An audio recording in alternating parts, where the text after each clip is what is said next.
আর একটা আমরা সোশ্যাল যে রয়টার্স এর যে ইন্টারভিউ এর বরাত দিয়ে বলা হচ্ছে ডিসেম্বরে আসবে, তাহলে কালকে আসতেছে না কেন দেশে? কালকে আসুক, ডিসেম্বর কেন লাগবে?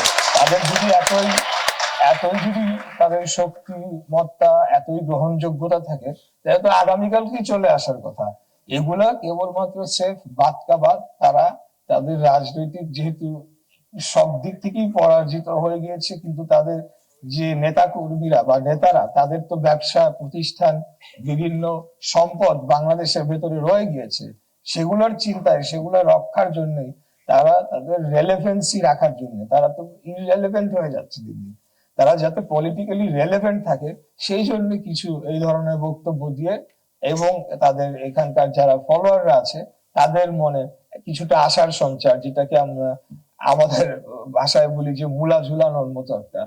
যে নির্বাচনের জয় পরাজয় দ্বারা আসলে রাজনৈতিক জয় পরাজয় নির্ধারণ করা, আমার মনে হয়, আমার ব্যক্তিগত অভিজ্ঞতা থেকে আমি মনে করি সেটি সঠিক হবে না। নির্বাচনের জয় পরাজয় তো নির্ধারণ করেই দেওয়া হয়েছিল। বিগত 3টি নির্বাচনে আমরা দেখেছি সেখানে নির্বাচনের যে ফলাফল সেটি নির্ধারণ করে দেওয়া হয়েছিল, কিন্তু তার মাধ্যমে আসলে রাজনৈতিক পরাজয় হয়েছিল কিনা সেটা আমরা বলতে পারি না। আমি স্পেসিফিক্যালি আজকের বিষয়টাতে যদি সরাসরি চলে আসি, যে বিভিন্ন ভাবে এটা কি ব্যাখ্যা করা যেতে পারে যে আওয়ামী লীগের বিভিন্ন ঘটনায় তাদের সামাজিক পরাজয়ও হয়েছে, রাজনৈতিকও কিছু পরাজয় হয়েছে। তবে জুলাই হত্যার দায়ে আওয়ামী লীগের রাজনৈতিক পরাজয়ের চেয়ে সামাজিক পরাজয় বেশি। এই ক্ষেত্রে আমার ব্যক্তিগত অভিমত হচ্ছে যে জুলাই গণহত্যা জেনোসাইডের পরে তাদের চূড়ান্ত রাজনৈতিক পরাজয় হয়েছে, এবং এই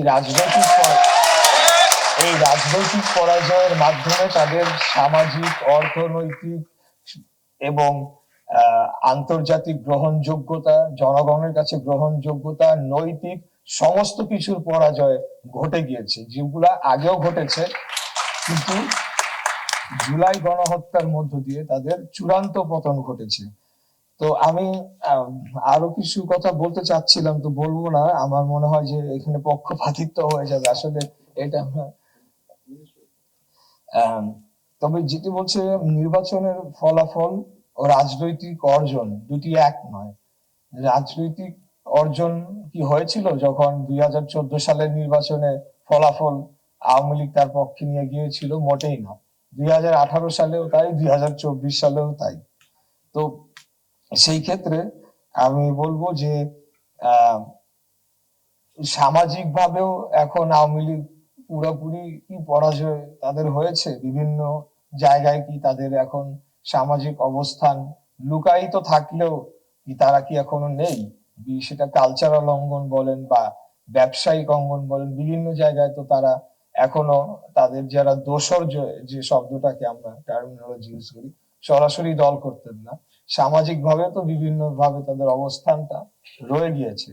কিন্তু রাজনৈতিক ভাবে তাদের পরাজয় অবশ্যই গণহত্যার পরে সেটি চূড়ান্ত ভাবে হয়ে গিয়েছে।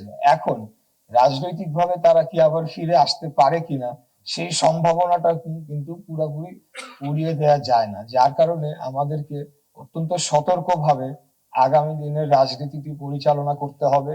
এবং এই গণ অভ্যুত্থানের পক্ষে সকল শক্তি আমরা যারা ছিলাম, আমাদের যত আমাদের মাঝে বিভেদ তৈরি হবে, যেটি আমাদের আজকে মাননীয় স্পিকার বলেছেন, তত কিন্তু আওয়ামী লীগের জন্য সুযোগটা তৈরি হবে রাজনৈতিক ভাবে ফিরে আসার।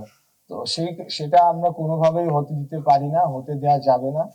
আরেকটি বিষয় যেটি আমি বলতে চাই, যে রাজনীতি ভিত্তি, এটার কিছু নীতি নৈতিকতার উপরে ভিত্তি করে একটা রাজনীতি আদর্শ দাঁড়ায়, এবং সেই রাজনীতিক আদর্শ কে জনগণের কাছে প্রচারের মাধ্যমে একটি রাজনৈতিক দল রাষ্ট্র পরিচালনার দায়িত্ব পায়। তো এখানে ক্লিয়ারলি আওয়ামী লীগের রাজনৈতিক পরাজয় হয়েছে, কারণ তাদের যে রাজনৈতিক স্ট্র্যাটেজি ছিল, তারা গণতন্ত্র থেকে ফ্যাসিজমের দিকে তারা ধাবিত হয়েছে, যেটি তাদের একটা ভুল স্ট্র্যাটেজি ছিল। এবং সেই ভুল স্ট্র্যাটেজির মাধ্যমে বলা যেতে পারে তাদের পলিটিক্যাল স্ট্র্যাটেজি অর্থাৎ পলিটিক্সটাই তাদের এখানে পরাজিত হয়েছে। তারা যদি গণতান্ত্রিক পন্থায় রাজনীতি করতো তাহলে হয়তো বা বিরোধী দলে যেত, আবার নির্বাচনের মাধ্যমে পরবর্তীতে আবারও রাষ্ট্র পরিচালনার দায়িত্বে আসতে পারতো। কিন্তু এখন যে ঘটনাটি ঘটেছে, আমি স্পেসিফিক্যালি বলছি, জুলাই গণহত্যা একটা জেনোসাইড করার পরে রাজনৈতিকভাবে তাদের পুনর্বাসনের কোনো সুযোগ নাই। আনলেস আনলেস আরেকটি জুলাইয়ের মতো আরেকটি ঘটনা যদি ঘটে, যেখানে একটি গৃহযুদ্ধের মতো পরিস্থিতি তৈরি হয়, সেইখানে যদি আওয়ামী লীগ যে ফ্যাসিবাদী শক্তি তারা যদি কোনোভাবে বিজয়ী হয়ে আসে, তাহলেই তারা রাজনৈতিকভাবে পুনর্বাসিত হতে পারবে বাংলাদেশে। এর বাইরে আমার মনে হয় তাদের আসলে রাজনৈতিক কোনো ভবিষ্যৎ নাই। আর একটা, আমরা সোশ্যাল, যে রয়টার্স এর যে ইন্টারভিউ এর বরাত দিয়ে বলা হচ্ছে ডিসেম্বরে আসবে, তাহলে কালকে আসতেছে না কেন দেশে? কালকে আসুক, ডিসেম্বর কেন লাগবে? তাদের যদি এতই এতই যদি তাদের শক্তিমত্তা, এতই গ্রহণযোগ্যতা থাকে, তাহলে তো আগামীকালকেই চলে আসার কথা। এগুলা কেবলমাত্র সেফ বাদ। তারা তাদের রাজনৈতিক, যেহেতু সব দিক থেকেই পরাজিত হয়ে গিয়েছে, কিন্তু তাদের যে নেতা কর্মীরা বা নেতারা, তাদের তো ব্যবসা প্রতিষ্ঠান, বিভিন্ন সম্পদ বাংলাদেশের ভেতরে রয়ে গিয়েছে। সেগুলোর চিন্তায়, সেগুলো রক্ষার জন্যই, তারা তাদের রেলেভেন্সি রাখার জন্য, তারা তো ইররেলেভেন্ট হয়ে যাচ্ছে দিন দিন। তারা যাতে পলিটিক্যালি রেলেভেন্ট থাকে, সেই জন্য কিছু এই ধরনের বক্তব্য দিয়ে, এবং তাদের এখানকার যারা ফলোয়াররা আছে তাদের মনে কিছুটা আশার সঞ্চার, যেটাকে আমরা আমাদের ভাষায় বলি যে মূলা ঝুলানোর মতো একটা